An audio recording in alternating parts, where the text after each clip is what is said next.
Pourquoi certaines personnes donnent de l'espoir sans le vouloir?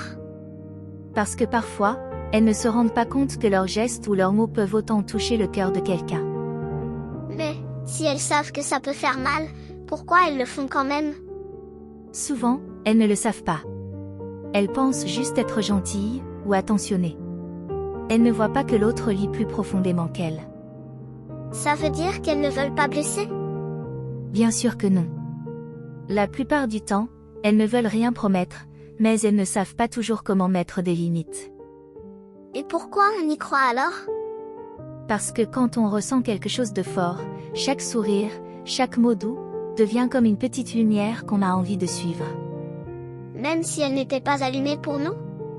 Parfois, on voit une lumière qui n'était pas destinée à nous guider. On la transforme en espoir sans s'en rendre compte. Donc, c'est de notre faute si on espère trop? Ce n'est la faute de personne. C'est juste deux cœurs qui ne battent pas au même rythme. L'un avance, l'autre hésite. Mais pourquoi il y en a un qui hésite? Parce qu'il ne ressent peut-être pas la même chose, ou parce qu'il a peur, ou simplement parce qu'il n'est pas prêt. Et celui qui avance, il fait quoi quand il comprend?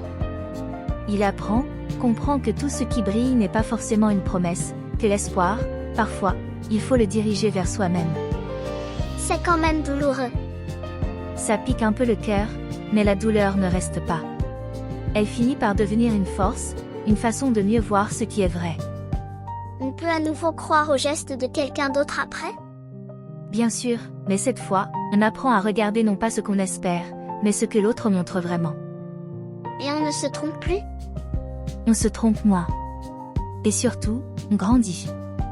Parce qu'un cœur qui a connu la déception sait reconnaître plus tard ce qui est sincère.